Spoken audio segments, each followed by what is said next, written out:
Hey Brownie Bites, it's been a while.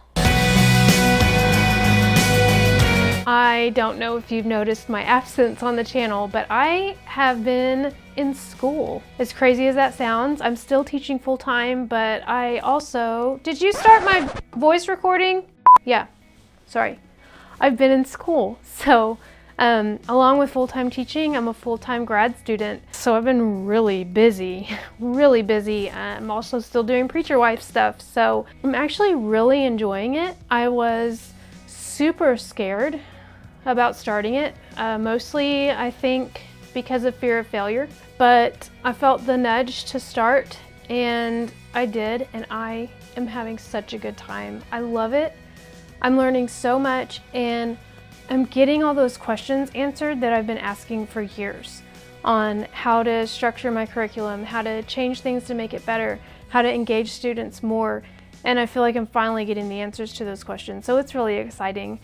But I do miss you guys. I really miss being with Jared in the videos and, you know, doing all that stuff, but I am just 24/7. Before I started school, one of the reasons why I didn't want to start was because I felt like I was already really busy, and I'm starting to see that I really wasn't. And it makes me wonder how many things I turned down because I think I'm busy and I'm really not.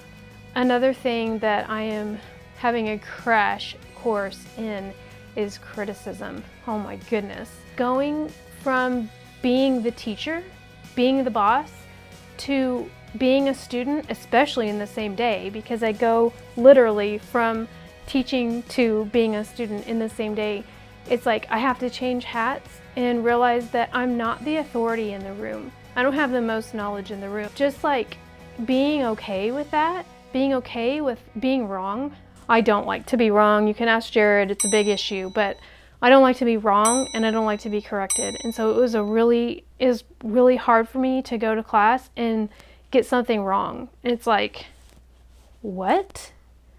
How could I be wrong? I'm the teacher, but I'm not the teacher. I'm the student, and every student has room to grow. Even teachers have room to grow, but especially students. One of my classes, I'm doing really well in it, but he wasn't like super thrilled with one of my papers, and I still made an A, like it's still a really good grade, but he had some constructive criticism. But from where I was at the time, I took it as a personal attack against my character, and I was in a really bad place for like 2 weeks.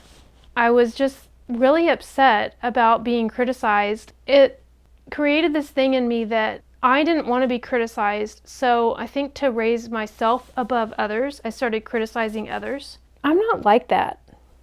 I don't want to be like that. I was like, God, I don't want this. I don't want to be like that. I want to be loving and kind and peaceful and joyful and happy. I don't want to be sharp and rude and mean. So I gave it over to God. I went back and looked at the comments that made me upset. It wasn't even bad.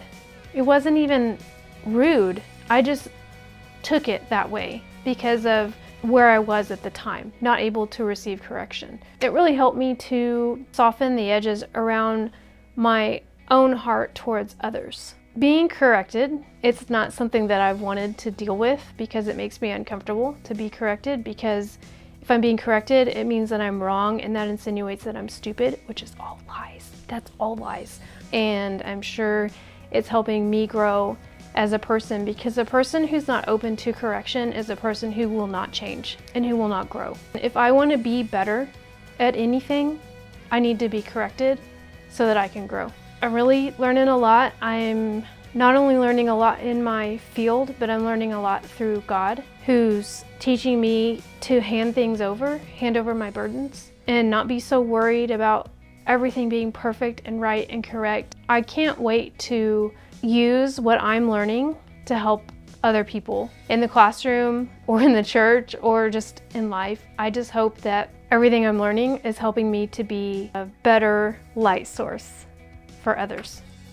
So anyway, that's where I've been at school, I've been at church, and I've been teaching, and I write papers all the time. Still have all the kitties and goats and puppies, and I feel fulfilled.